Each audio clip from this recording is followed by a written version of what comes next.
Our marriage is on the edge of falling apart.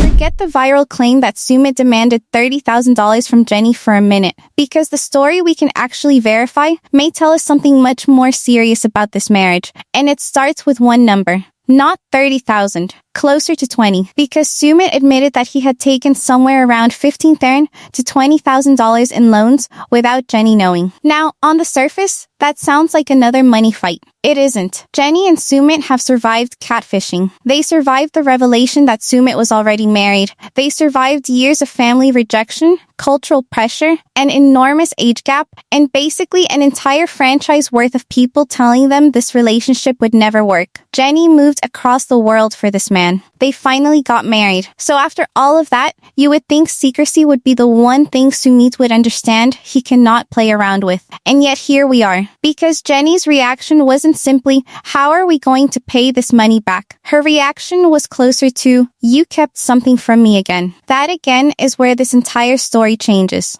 Because when your relationship begins with major deception, a new secret never stays in the present. It drags the past back into the room. So the real question isn't whether Sumit demanded some unverified $30,000 payment. The real question is this. After everything Jenny sacrificed to build a life with Sumit, why does she still seem to feel like important decisions happen first and she gets the explanation later? And to be fair to Sumit, there is another side. Is he actually trying to manipulate Jenny financially? Or are we watching a man who gets overwhelmed by pressure, avoids confrontation, makes decisions on his own, and then acts surprised when the consequences explode in his face? Because if that's the pattern, this isn't just a money problem. It's a trust problem, and those are a lot harder to pay off. The loan revelation is where we have to start, because I think the dollar amount almost distracts from the real issue. $15,000 to $20,000 is serious money. For most married couples, borrowing that much without a full conversation is not a tiny mistake. That's not forgetting to mention a credit card purchase. That's financial information that can change how both people plan their lives. But even then,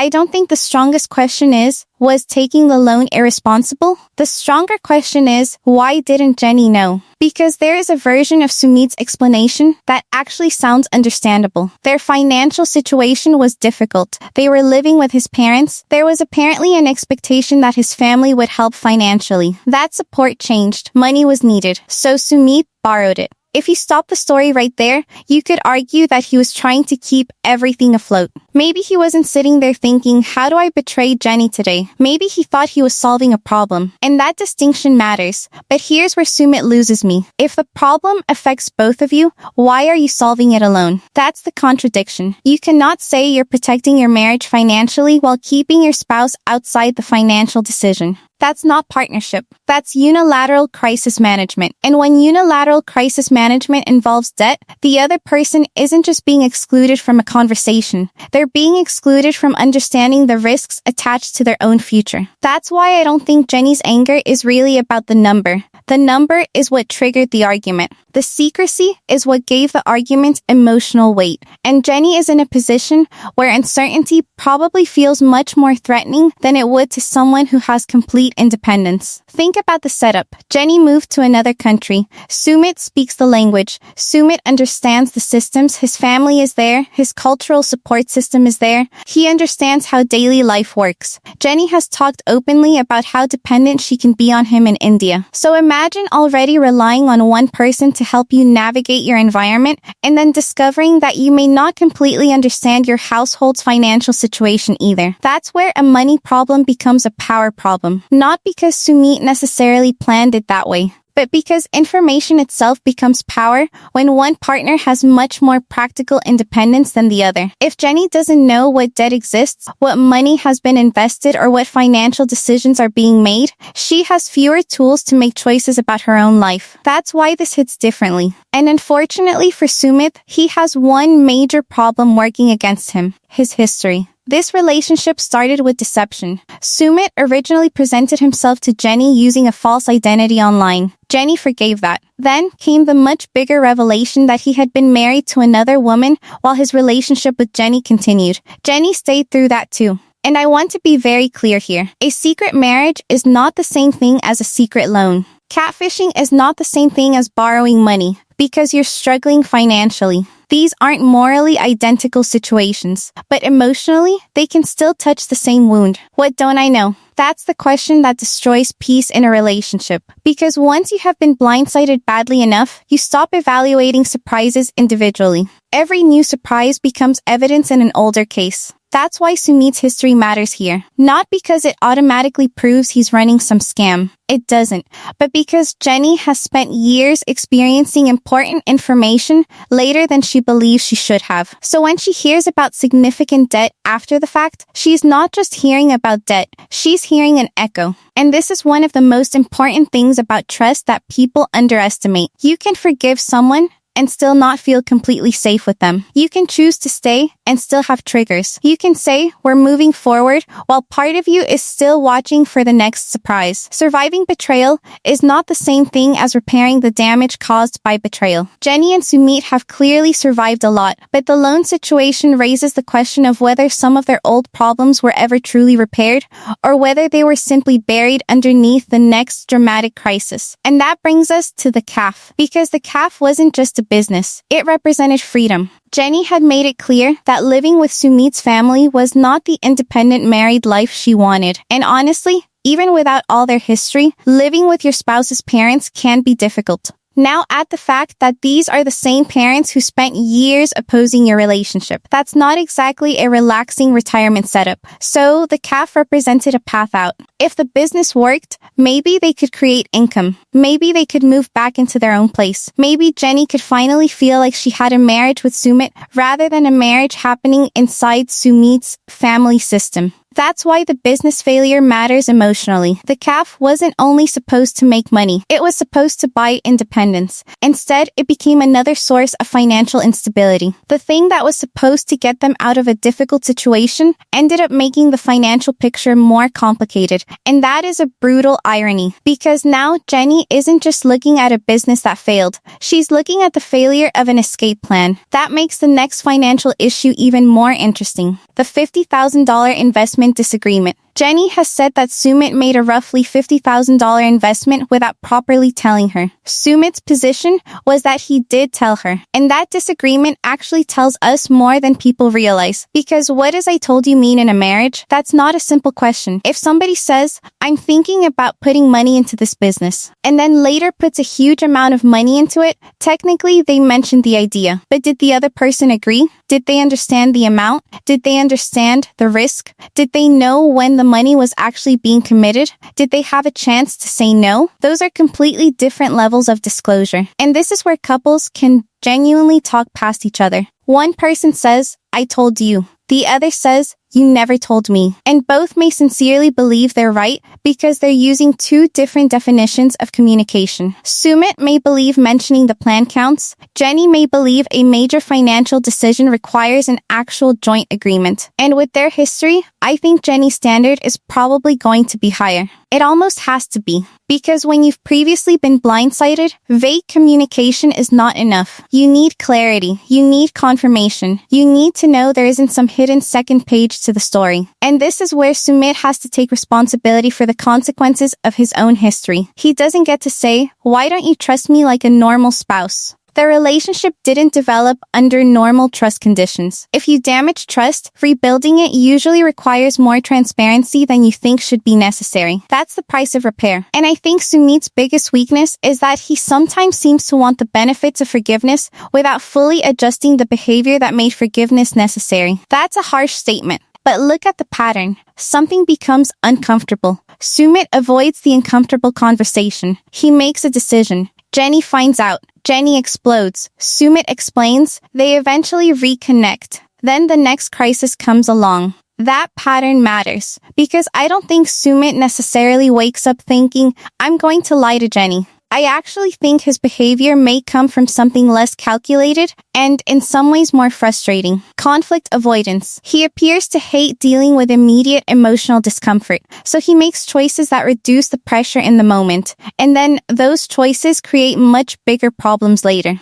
Think about how that works. You're short on money. Your wife is already stressed. You know talking about taking a loan is going to create an argument. So instead of having the argument, you borrow the money and tell yourself you'll figure it out later. In the short term, the financial emergency gets handled. The argument doesn't happen. You feel like you solved the problem. Except now you've created two problems. You still have financial pressure. And now you have hidden debt. That's how avoidance turns into betrayal. Not necessarily because the original intention was evil, but because the person doing the avoiding protects themselves from discomfort at the other person's expense. And that's where I think Sumit deserves real criticism. At some point, I didn't want to upset you stops being an excuse. Because if your method of avoiding one difficult conversation repeatedly creates 10 times more pain later, then you're not protecting your partner. You're protecting yourself from the conversation. Those are not the same thing. And Sumit should know Jenny's biggest trigger by now. He should know that discovering major information late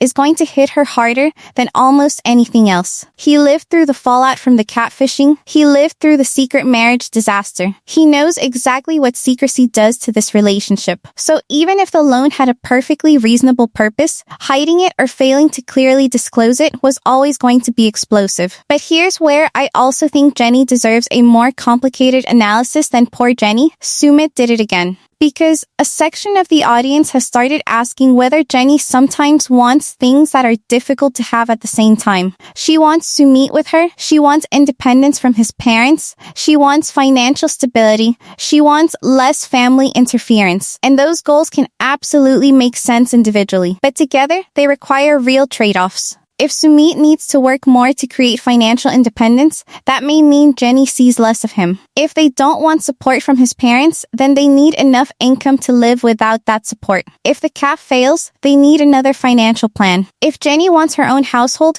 that independence has a price attached to it. Some viewers feel Jenny doesn't always fully acknowledge that side. Now, that doesn't mean she deserves to be kept in the dark. Absolutely not. But it does explain why the audience is split. Because there is a difference between saying Sumit should have told her and saying every financial problem is Sumit's fault. Those are not the same argument. And that's what makes the fan reaction interesting. One group of viewers has basically had enough with Sumit. They look at the catfishing, they look at the concealed marriage, they look at the financial issues, and they say how many times can something be called a mistake before it becomes a pattern? That's a fair question. Some fans feel Sumit becomes comfortable withholding information whenever he feels cornered. They don't necessarily think he's an evil mastermind. They think he defaults to secrecy when the truth would create conflict. And if that's true, that may actually be more dangerous long-term than one isolated lie. Because patterns repeat. Then you've got another group asking whether the financial storyline even makes sense. Some viewers look at the numbers and go, wait a minute. How are we talking about tens of thousands of dollars being invested here? Then we're talking about not being able to afford independent housing there. Then we're talking about loans. And some fans suspect the story is being simplified or exaggerated for television. Now, that is fan speculation. There is no reason to jump from this feels confusing to production invented everything. Reality television often compresses complicated timelines and financial arrangements into a much cleaner storyline because television needs a narrative. That doesn't automatically mean the underlying financial problems are fake, but I understand why viewers are questioning the math. Then you've got a third group, and they're much tougher on Jenny. Their position is basically, Jenny has known who Sumit is for years. She chose to stay after the catfishing. She chose to stay after finding out about his marriage. She chose to move back and forth across the world. She chose to marry him. At some point, these viewers argue, you have to stop acting shocked that the man you married still has some of the same flaws he had before the wedding. That's harsh. But there is a legitimate relationship question buried inside it. When does forgiveness become acceptance? And when does acceptance become enabling? If your partner repeatedly shows you that he avoids conflict, struggles with transparency, and prioritizes family responsibilities differently than you do you keep waiting for him to become another person? Or do you have to decide whether the person in front of you is someone you can actually build a stable life with? That's the difficult part. Love does not automatically mean compatibility. And then there is another group of fans that reminds everybody why Jenny and Sumit have lasted this long. They genuinely seem to love each other. Whatever else you think about this couple, their relationship has survived an extraordinary amount of pressure. Family rejection, public humiliation, financial stress, cultural conflict, years of reality television. And somehow, they keep choosing each other. That matters, because the most extreme version of the anti-Sumit argument is that this was all some kind of long con. I don't think their history supports such a simple explanation. Could Sumit behave selfishly? Sure. Could he be conflict avoidant? Absolutely. Could he hide things because he doesn't want to deal with consequences?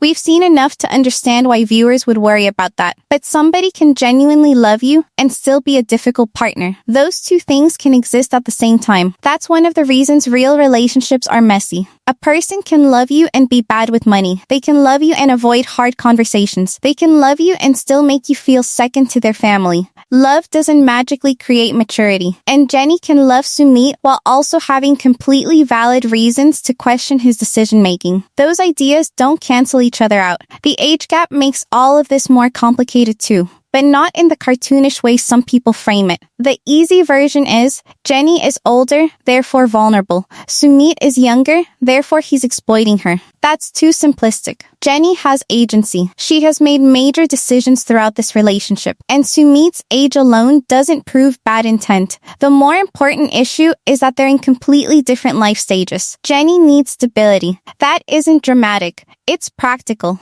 At her stage of life, financial predictability matters more. Housing stability matters more. Healthcare matters more. Knowing what tomorrow looks like matters more. Sumit is younger. He may look at a failed business and think, I'll try something else. He may look at debt and think, I'll work and pay it off. He may look at financial instability as something temporary. Jenny may look at the same numbers and think, I don't have decades to rebuild this. That difference is huge. Imagine one person looking at a financial risk and seeing a setback. The other person sees a threat to the rest of their life. Neither perspective is automatically wrong. But if that's your marriage, transparency becomes absolutely critical. Because you cannot assume your spouse experiences risk the same way you do.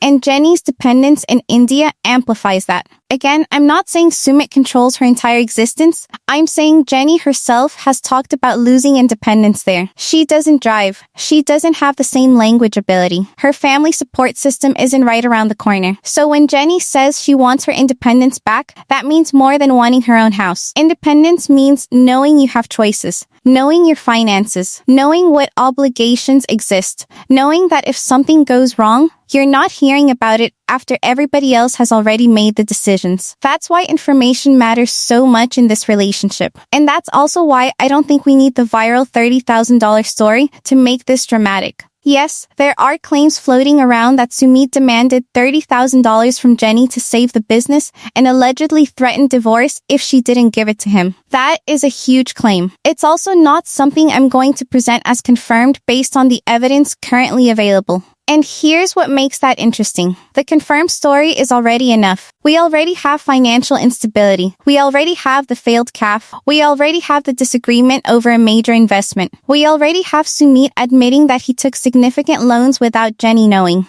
Why turn an unverified rumor into fact when the truth gives us plenty to talk about? If anything, the $30,000 rumor distracts from the real problem. Because then everybody spends the entire video debating. Did he demand the money? Did he threaten divorce? Did this dramatic argument happen exactly the way social media claims? Meanwhile, the bigger issue gets buried. Why is financial transparency still this messy after everything these two have survived? That's the question. And the same caution applies to claims that Sumit can simply deport Jenny if the marriage ends. That's not how something this complicated should be framed. A divorce could potentially create immigration issues depending on Jenny's exact legal status in India. But saying Sumit can personally snap his fingers and have her deported is way too dramatic and way too simplistic. The real vulnerability doesn't need exaggeration. Jenny lives in a country where Sumit has far more local knowledge and support than she does.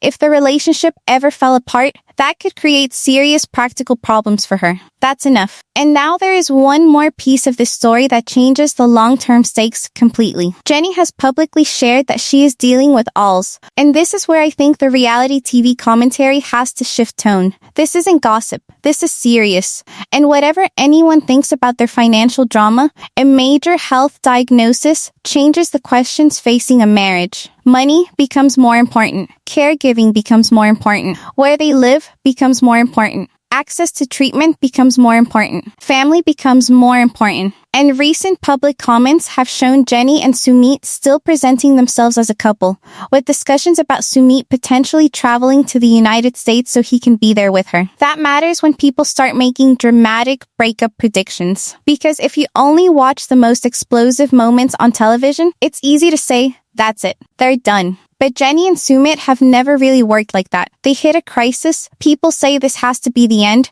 they fight, they cry, they look completely exhausted with each other, and then somehow they keep going. So no, I don't think one secret loan automatically means this marriage is over. If I had to predict based on their history and their public reality, another reconciliation is more likely than some immediate breakup. But here's the part people miss. Reconciliation is not the same thing as resolution. You can stay married and still have the same problem. You can forgive someone and still not trust the next financial decision. You can leave the parents' house and still disagree about family loyalty. You can close one business and still have completely different attitudes about risk. That's why I think the money issue is going to keep coming back in different forms unless they finally establish actual rules. How much money can either person borrow without consulting the other? What counts as telling your spouse? Does mentioning an idea count? Or does a major financial decision require explicit agreement? How much responsibility does Sumit have toward his parents? What happens when that responsibility conflicts with Jenny's needs? What does financial independence actually mean for them? Those questions aren't glamorous. They don't give you the same kind of television moment as a secret marriage reveal.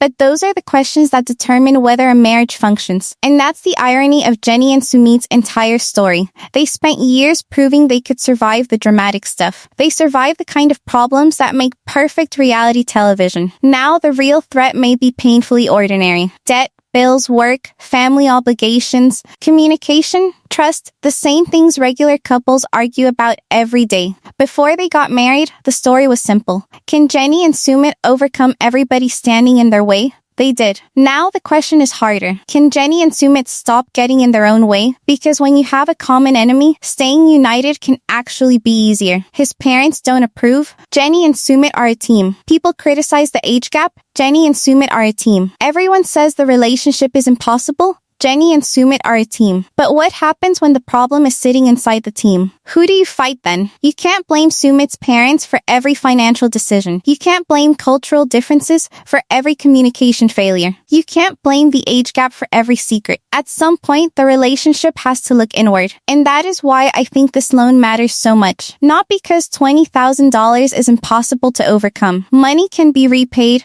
a failed calf can close, a new job can appear, housing can change, but if Jenny reaches a point where every new surprise makes her ask, what else don't I know? Then the real debt in this marriage isn't financial, it's trust. And trust has a very different repayment schedule. That may be the biggest challenge Sumit faces now. Not proving he loves Jenny. I actually think he does. Not proving he was under financial pressure. He probably was. The challenge is proving that pressure no longer automatically leads to secrecy. Because if Sumit keeps responding to difficult situations by withholding information until he has no choice but to explain it, then Jenny is never going to feel completely secure. And on Jenny's side, she eventually has to decide what she can realistically live with. She has forgiven Sumit repeatedly, but forgiveness without behavioral change can eventually turn into exhaustion. That's the part I think viewers should watch. Not whether they have one more dramatic argument. Not whether somebody storms out of therapy. Watch what happens after the apology.